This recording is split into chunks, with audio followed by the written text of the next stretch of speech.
हाँ जी, boys and girls, ladies and gentleman, फिर आपके लिए एक बार लेकर आ गया हूँ 7 अक्टूबर शिफ्ट 2 के जीके के मोस्ट ऑथेंटिक क्वेश्चन।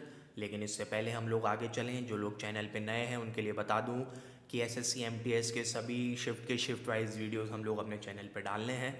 तो आपको क्या करना है, आपको करना है वीडियो को लाइक, चैनल को सब्सक्राइब और बढ़ाने हैं अपने नंबर। दूसरी इंपॉर्टेंट अनाउंसमेंट मैं ये कर दूं कि हम लोग इंग्लिश के भी वीडियोस अपने चैनल पे डाल रहे हैं, लेकिन वो वीडियो आएगा कल, क्योंकि आज दिन भर प्रश्न बटोरे जाएंगे, तो उसको भी प्लीज़ अपना ऐसा ही अच्छा रिस्पॉन्स दें। और तीसरी बात ये है कि जो क्वेश्चन मैं अभी कवर नहीं करवा पा रहा हूँ उनके लिए मैं एक सेपरेट वीडियो रात को डालने वाला हूँ, ताकि आपके सारे हर शिफ्ट के 25 क्वेश्चन कवर हो जाएँ। तो इन्हीं बातों के साथ शुरुआत करते हैं। आज का पहला प्रश्न देवियों और सज्जनों, आपकी टीवी स्क्रीन पे ये रहा। Dappu dance is related to which state? तो ये आंध्र प्रदेश और तेलंगाना का है। इन दोनों में से एक ही ऑप्शन में दिया गया होगा। पहले दोनों एक ही स्टेट थे, बाद में विभाजन हुआ है, लेकिन विभाजन नहीं हो सका कला और संस्कृति का। तो ये डांस जो है वो दोनों स्टेट में मनाया जाता है। ये रंग बिरंगा डांस है। आपके सामने चित्र लेके आया हूँ, क्योंकि a single picture is worth more than 1000 words, ताकि आप लोगों को याद रहे डप्पू डांस। दोस्तों प्लीज़ वीडियो को लाइक करें और प्लीज़ चैनल को सब्सक्राइब करें। आप लोग सब्सक्राइब नहीं कर रहे हैं, अगर आपको अच्छा लगता है तो प्लीज़ सब्सक्राइब करें। Purushottam Dadhich is related to which dance form? Purushottam Dadhich इनमें से किस नृत्य शैली के नर्तक हैं? तो सबसे पहली बात तो ये रिपीटेड क्वेश्चन है, एज इट इज़ मैं आपके लिए लेकर आया हूँ। एसएससी CHSL 7 जून 2022 शिफ्ट 2 में क्वेश्चन पूछा गया था, वही आज रिपीट किया गया है। पुरुषोत्तम दधीची जी आपके सामने हैं। अगर आप समझ पा रहे हैं तो ये कथक के डांसर हैं। और यहाँ पे क्वेश्चन क्यों आया है, क्योंकि इन्हें पद्मश्री मिला था 2020 में। तो आइए दोस्तों आगे चलते हैं। In which state of India slash and burn agriculture is known by Kuruwa? अब कुछ लोग बोल रहे हैं कि उड़ीसा में स्लैश एंड बर्न एग्रीकल्चर को क्या कहा जाता है, और कुछ लोग बोल रहे हैं कि कुरुवा किस स्टेट में कहा जाता है। ठीक है, ये दोनों ही क्वेश्चन के वेरिएशन मुझे पता चले हैं। तो झारखंड और उड़ीसा में ही, दोनों ही राज्यों में इसे कुरुवा कहा जाता है। तो झारखंड और उड़ीसा के ट्राइबल लोग हैं, वो खेती करने के लिए, क्योंकि ज़मीन नहीं होती है तो वो जंगलों को काटते हैं और अच्छी भूमि पे वहाँ पे खेती करते हैं, ज़मीन को समतल करते हैं, क्योंकि मेहनती लोग होते हैं। और 2 3 4 साल बाद जब ज़मीन अपनी उर्वरक क्षमता खो देती है, क्योंकि ये लोग फर्टिलाइज़र्स का यूज़ नहीं करते, ऑर्गेनिक खेती करते हैं, तो ये लोग फिर आगे बढ़ जाते हैं, आगे का जंगल काटते हैं। तो फिर पीछे क्या होता है, प्रकृति नेचुरल रूप में वापस वहाँ पे जंगल कर देती है। ठीक है, तो बड़े लेवल पे नहीं होती, स्मॉल लेवल पे ये होती है। और कहाँ कहाँ पे स्लैश एंड बर्न एग्रीकल्चर को क्या क्या कहा जाता है, क्योंकि ये आगे की शिफ्ट के लिए इंपॉर्टेंट है, तो हमें पता होना चाहिए कि इसे ही झूम भी कहा जाता है। झूम भी स्लैश एंड बर्न एग्रीकल्चर का ही नाम है। मणिपुर में स्लैश एंड बर्न एग्रीकल्चर को क्या कहा जाता है, तो इसे कहा जाता है पामलू। और अगर कोई पूछे छत्तीसगढ़ और अंडमान में स्लैश एंड बर्न एग्रीकल्चर को क्या कहा जाता है, तो उसे कहा जाता है दीपा। ठीक है, क्वेश्चन की जो लैंग्वेज का वेरिएशन था वो मैंने आपको बता दिया है। और इम्पॉर्टेंट बात दोस्तों, जो क्वेश्चन अभी नहीं लेके आ पाया हूँ, रात में उसको सारा कवर कर दूंगा, तो आपको चिंता करने की ज़रूरत नहीं है। बस आपको क्या करना है, वीडियो को लाइक, चैनल को सब्सक्राइब। क्वेश्चन नंबर 4 दोस्तों ये रहा। साइना नेहवाल ने कौन सी बुक लिखी है, इस पे एक क्वेश्चन आया था। तो साइना नेहवाल ने बुक लिखी है प्लेइंग टू विन, जीतने के लिए खेलना। केवल खेलने के लिए खेलना नहीं, जीतने के लिए खेलना। ये इंपॉर्टेंट क्यों है साइना नेहवाल, क्योंकि 2012 में जो लंदन ओलंपिक्स हुआ था उसमें इन्हें ब्रॉन्ज मेडल मिला था, कांस्य पदक मिला था। और ब्रॉन्ज मेडल जीतने वाली ये भारत की पहली बैडमिंटन प्लेयर थी। ठीक है, ये सबसे ज़्यादा इंपॉर्टेंट हो जाती है। इन्हीं के ऊपर एक बायोपिक भी बनी है साइना के नाम से, तो ये वाली सारी बातें हमें याद रखनी है। साइना नेहवाल। फिर क्वेश्चन आया था Narasimha Varman to belong to which dynasty?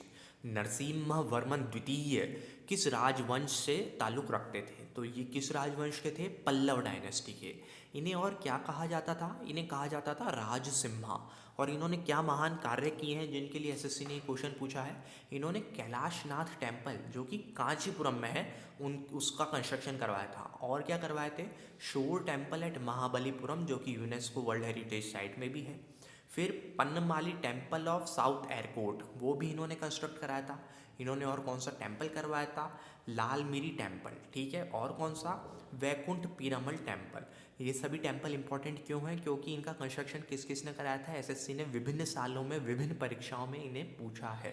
एक बार फिर से ध्यान दें, इन्होंने कंस्ट्रक्शन कराया था कैलाशनाथ टेम्पल का कांचीपुरम में, इन्होंने कंस्ट्रक्शन कराया था शोर टेम्पल का मामल्लापुरम में, इन्होंने कंस्ट्रक्शन कराया था पनमाली टेम्पल का साउथ एयरपोर्ट में, लाल मिरी टेम्पल इन्होंने बनाया था, वैकुंठ पेरुमल टेम्पल बनाया था। और पूछ ले कि ये किसके सुपुत्र थे, तो ये सुपुत्र थे परवेश्वरन के, ठीक है।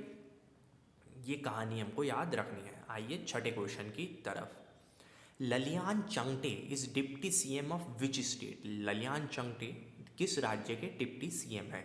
तो ये मिज़ोरम के डिप्टी सीएम बने हैं। और मिज़ोरम की हिस्ट्री में पहले कभी डिप्टी सीएम नहीं हुए, ये मिज़ोरम के पहले डिप्टी सीएम हैं। इसी बात को इम्पोर्टेंस को ध्यान में रखते हुए एसएससी ने क्वेश्चन पूछा था, ठीक है। और अगर कोई पूछ लें कि पार्टी कौन सी है आगे वाली शिफ्टों में, तो मिज़ो नेशनल फ्रंट MNF के ये लीडर हैं, ठीक है, ललियान चंगटे। देवी और सज्जनों, अगला प्रश्न आपकी टीवी स्क्रीन पे ये रहा। Senkai festival of Nagaland is celebrated in which month? ये ब्यूटीफुल पिक्चर मैं आपके लिए लेके आया हूँ सेनकाई फेस्टिवल ऑफ नागालैंड की।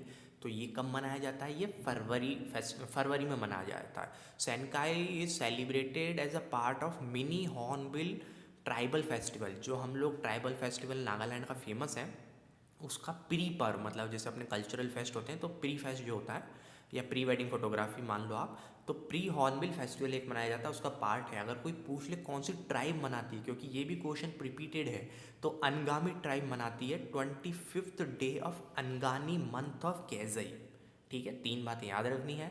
कब मनाया जाता है? फरवरी। कौन से स्टेट का है? नागालैंड का। कौन सी ट्राइब मनाती है? अनगामी, ठीक है। आइए दोस्तों प्लीज़ वीडियो को लाइक कर दें, चैनल को सब्सक्राइब कर दें। How much did BCCI earn in the first edition of women premiere league 2023? 2023 में वुमेन प्रीमियर लीग के फर्स्ट एडिशन से BCCI को कितनी कमाई हुई थी? अब देखो, ये वही बात है कि एम्पायर की जेब में कितने रुपए का नोट रखा हुआ है, वो क्वेश्चन पूछ डालना। 377 करोड़ की कमाई हुई थी। BCCI के रजिस्ट्रार जनरल से पूछोगे भाई उस साल में कितनी कमाई हुई थी, तो उसे भी 10 जगह से PDF खोल के बताना पड़ेगा। लेकिन एसएससी ने नीचता की पराकाष्ठा पार करते हुए आपसे प्रश्न पूछा है। और लेकिन इससे रिलेटेड फैक्ट क्या है वो हम लोग डिस्कस कर लें। 2023 में विनर कौन था? मुंबई इंडियन। किसको हराया था इन्होंने हराया था दिल्ली कैपिटल्स को। 2024 में विनर कौन था? Royal Challengers Bangalore. Men's team तो जीत नहीं पाई, लेकिन वुमेन टीम जरूर जीती थी। ये वाली बातें सभी हमें याद रखनी है, ठीक है। क्वेश्चन नंबर 9 की तरफ बढ़ते हैं दोस्तों। से इस तरीके के जो क्वेश्चन है उनसे कट ऑफ डिसाइड नहीं होती, ये कुछ क्वेश्चन होते हैं जो छोड़ने के लिए ही बनाए जाते हैं, ठीक है। तो ये हमें ध्यान रखना है। क्वेश्चन नंबर 9, विच कथक डांसर वॉन पद्मश्री इन 2020? किस कथक नृत्यांगना को 2020 में पद्मश्री की उपाधि से सम्मानित किया गया था? तो सितारा देवी, क्वीन ऑफ कथक। वैसे एक क्वेश्चन जो है क्वीन ऑफ कथक इसकी उपाधि इन्हें किसने दी थी? तो गुरु रविंद्रनाथ टैगोर ने, जहाँ तक मुझे याद पड़ता है। जब इनका पहली बार डांस देखा था तो इन्हें क्वीन ऑफ कथक की उपाधि दी गई थी। ये सेम क्वेश्चन एसएससी सीजीएल ने भी रिपीट किया था। तो जिसको भी अगर देखना है एक्स्ट्रा फैक्ट्स के साथ, तो हमारे चैनल पे ये सारे वीडियोस अवेलेबल हैं। क्वेश्चन नंबर 10 की तरफ चलते हैं। Chairperson of law commission of India. Law commission of India के प्रेजेंट चेयरपर्सन कौन से हैं? तो जस्टिस ऋतुराज अवस्थी जो हैं वो चेयरपर्सन हैं लॉ कमीशन ऑफ इंडिया के। इससे कुछ एक्स्ट्रा क्वेश्चन नहीं बनता है, इसलिए एक्स्ट्रा फैक्ट नहीं लेकर आए हैं। जो क्वेश्चन रह जाएंगे वो वापस कवर कर देंगे। According to 2011 census, what was the sex ratio of Bihar? First shift में पूछा था सेक्स रेशियो ऑफ इंडिया, इस शिफ्ट में स्पेसिफिकली पूछ दिया सेक्स रेशियो ऑफ बिहार। तो सेक्स रेशियो ऑफ बिहार कितना है? 918। ये वाली बात हमें याद रखनी है। और क्या याद रखना है? चैनल को सब्सक्राइब करना, वीडियो को लाइक करना। दोस्तों अभी के लिए इतने ही प्रश्न लेके आया हूँ। हम लोग इंग्लिश के क्वेश्चन और रिमेनिंग क्वेश्चन का एक और वीडियो डालेंगे। तब तक के लिए शुभ रात्रि।